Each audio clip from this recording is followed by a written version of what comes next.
L'adoption d'un nouveau code pénal est en cours au Parlement béninois. Le code pénal bouvené, en vigueur dans le pays, est d'inspiration coloniale. Adopté par décret le 6 mai 1877, ce test est applicable dans toutes les colonies de l'Afrique occidentale française. Vieux de plus de 150 ans, ce code a longtemps révélé ses forces et faiblesses selon les spécialistes qui estiment qu'il doit être adapté aux réalités et exigences contemporaines et sociologiques du moment. C'est ainsi que les députés béninois envisagent d'améliorer l'ensemble des tests définissant les crimes, délits et contraventions, ainsi que les peines qui leur sont applicables. Jusque-là, depuis l'indépendance, on doit reconnaître que nous sommes très en retard de n'avoir pas adopté des textes spécifiques à notre pays. Vous verrez dans d'autres infractions, comme en ce qui concerne, disons, l'homosexualité et consorts, il y a toujours une dimension sociologique et une dimension culturelle. Le Bénin, certainement, tiendra compte de cette dimension-là dans sa législation.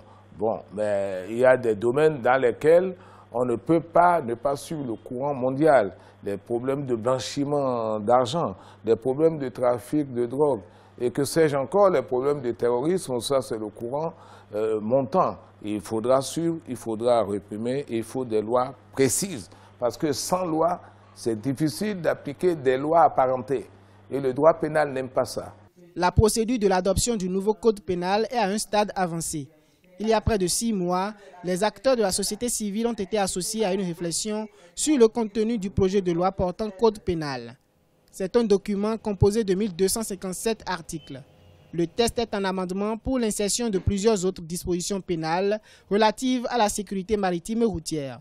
C'est une œuvre humaine, elle n'est pas nécessairement parfaite. On attend dans les années à venir et que le législateur se penche encore sur ce document-là pour voir si ça répond totalement aux attentes des populations. Et là, ça va leur revenir, n'est-ce pas, de revoir si c'est possible de criminaliser les actes de torture et aussi les violences domestiques et les infractions qui ont été laissées sur le carreau.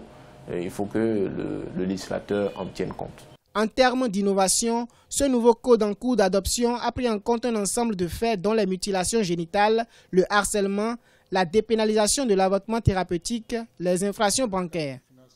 Du point de vue pratique, de nombreux experts estiment que l'adoption de ce code pénal permettra non seulement le désengorgement des maisons carcérales dans le pays, mais aussi l'amélioration des décisions de justice.